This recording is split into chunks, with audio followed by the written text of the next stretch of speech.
বাজার থেকে আঙুর নিয়ে আসার পর সেই আঙুর যদি টক হয় তাহলে দেখবেন খাওয়া যায় না।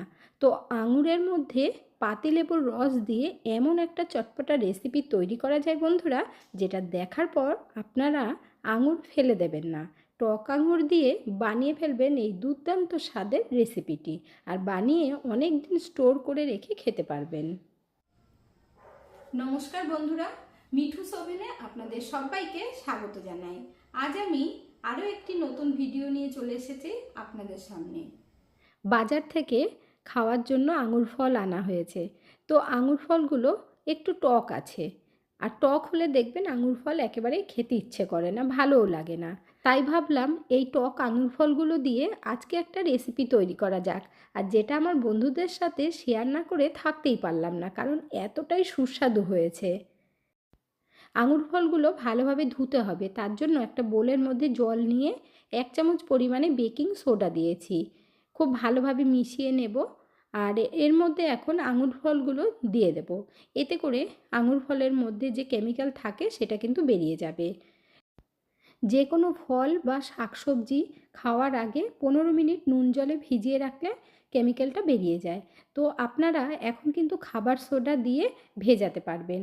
এইভাবে 15 মিনিট রেখে দেব। 15 মিনিট হয়ে গেছে, আপনারা দেখে বুঝতেই পারছেন আঙুর ফলগুলো কিন্তু পরিষ্কার হয়ে গেছে। এখন আমরা 3-4 বার খুব ভালোভাবে ভালো জল দিয়ে ধুয়ে নেব। আঙুর ফলগুলো খুব ভালোভাবেই ধোয়া হয়ে গেছে, এখন আমরা ছাড়িয়ে নেব। বন্ধুরা, আজকের এই ভিডিওটা যদি আপনাদের ভালো লেগে থাকে তাহলে আমার চ্যানেলটিকে অবশ্যই সাবস্ক্রাইব করবেন, পাশে থাকা বেল আইকনটি দাবিয়ে দেবেন, সবার সাথে শেয়ার করবেন, আর একটা লাইক করতে ভুলবেন না কিন্তু। যেই আঙুরগুলো বোটার দিকটা একটু কালো, সেগুলো আপনারা বোটার দিকটা হালকা একটু কেটে বাদ দিয়ে দেবেন। আঙুরগুলোকে খাবার সোডা জলে দিয়ে ভিজিয়ে রাখতে কেন বলেছিলাম সেটা আপনাদেরকে দেখিয়ে দিচ্ছি। এখানে আমি দুটো আঙুর নিয়েছি, একটা ধোয়া আর একটা আধোয়া। তো ধোয়াটা কিন্তু একদম পরিষ্কার, আর আধোয়াটা দেখুন ওপর থেকে কেমন সাদা হয়ে রয়েছে। এই জন্যই খাবার সোডা জলে দিয়ে ধুয়ে নেবেন ভালোভাবে। এরপর আমরা একটা মিক্সির জার নিয়ে নিয়েছি, বড় জার, তার মধ্যে সব আঙুরগুলো একবারেই দিয়ে দেব। সব আঙুরগুলো একবারেই নিয়ে নিয়েছি জারের মধ্যে। এরপর ভালোভাবে রসটা বার করে নেব। মিক্সিটা হালকা হালকা করে ঘোরাবেন। আঙুরের রস করা হয়ে গেছে, একটা ছাঁকনি নিয়েছি, ছেঁকে নিতে হবে ভালো করে। ছেঁকে নিলে কি হবে, আঙুরের যে খোসাটা থাকবে সেটা কিন্তু বেরিয়ে যাবে। আপনাদের ঘরে যখনই বেশি করে আঙুর আনবে আর যদি খেতে ইচ্ছে না করে, তখন কিন্তু আপনারা এই রেসিপিটা তৈরি করে রাখতে পারেন। এইভাবে আঙুরের রস করে বাচ্চাদেরকে খাওয়াবেন, সেটা তো খুবই উপকারী আর আমরা সকলেই জানি। তবে আমি যেই রেসিপিটা তৈরি করে দেখাবো সেটা যদি একবার বানিয়ে রাখেন, এরপর থেকে বানাতে মন চাইবে, কারণ বানানো ভীষণ সহজ। আপনার হাতের কাছে থাকা উপকরণ দিয়েই তৈরি করা যাবে। এখন আস্তে আস্তে আঙুরের দামটা কমতে থাকবে, তো আপনারা সেই সময় বানিয়ে রাখতে পারেন। একটু বেশি করে বানাবেন, অনেক দিন রেখে খেতে পারবেন। এখানে দেখুন আঙুরের রসটা খুব ভালোভাবে বার করে নিয়েছি, আর যে খোসাটা ছিল সেটাও বেরিয়ে গেছে। চাইলে আপনারা হাত দিয়ে একটু চিপে বার করতে পারেন, বা একটা পরিষ্কার কাপড়ের মধ্যে করেও কিন্তু রসটা বার করে নিতে পারেন। 500 আঙুরের রস কিন্তু অনেকটাই হয়েছে। এরপর চলে যাব গ্যাসের কাছে। ফ্রাই প্যান বসিয়ে দিয়ে তার মধ্যে অল্প করে সাদা তেল দিয়ে দিতে হবে, আর তেলটা খুব ভালোভাবে গরম করে নেবেন। গ্যাসের ফ্লেমটাকে একদম লো আঁচে রাখতে হবে। তারপর অল্প করে একটু জিরে দিয়ে দিতে হবে। জিরেটা দিয়ে আমরা হালকা একটু লাল করে নেব, একদম যেন পুড়ে না যায় সেটা অবশ্যই খেয়াল রাখবেন। এখানে আপনারা দেখতেই পাচ্ছেন জিরেটা হালকা লাল হয়ে গেছে। এখন আমরা আঙুরের রস দিয়ে দেব। আঙুরের রসটা দেবার পর ভালোভাবে নাড়াতে হবে। গ্যাসের ফ্লেম বাড়াবেন না, একদম কমিয়ে দিয়েই নাড়াবেন। হালকা আঁচে ফুটিয়ে নেবেন, আর আস্তে আস্তে দেখবেন কালারটাও চেঞ্জ হতে থাকবে। এই সময় গ্যাসের ফ্লেমটাকে মিডিয়াম আঁচে রেখে ভালোভাবে রসটাকে ফুটিয়ে নিতে হবে। তারপর এর মধ্যে আমরা মিষ্টির জন্য দিয়ে দেব গুড়। আপনারা চাইলে চিনি দিতে পারেন, কোনো অসুবিধে নেই। গুড় দেবার পর ভালোভাবে মিশিয়ে দিতে হবে। আর আঙুরটা কতটা টক সেই বুঝেই কিন্তু গুড় দেবেন। গুড় ভালোভাবে মেল্ট হয়ে গেছে। এখন এর মধ্যে আমরা অল্প কিছু মশলা অ্যাড করব। প্রথমেই দিয়ে দেব একটু লাল লঙ্কার গুঁড়ো, একদম অল্প পরিমাণে। এর সাথেই সামান্য পরিমাণে একটু গোলমরিচের গুঁড়ো দিয়ে দিলাম, এতে করে খেতে খুব ভালো লাগবে। ভাজা জিরের গুঁড়ো দিয়ে দিলাম অল্প করে। তারপর খুব ভালোভাবে আমরা মিশিয়ে দেব। কাঁচা জিরের গুঁড়ো কিন্তু দেওয়া যাবে না, ভাজা জিরের গুঁড়ো দিলে গন্ধটা খুব সুন্দর আসবে আর খেতেও খুব ভালো লাগবে। এখন আমরা ফুটিয়ে নেব। আর দেখতেই পাচ্ছেন রসটা কিন্তু খুব ভালোভাবে ফুট উঠে গেছে। গ্যাসের ফ্লেমটাকে অবশ্যই কমিয়ে রাখবেন। এরপর একটু দিয়ে দেব কাশ্মীরি লঙ্কার গুঁড়ো, এটা কিন্তু কালারের জন্য। হাফ চামচ মতো দিয়েছি আর খুব ভালোভাবে মিশিয়ে নিতে হবে।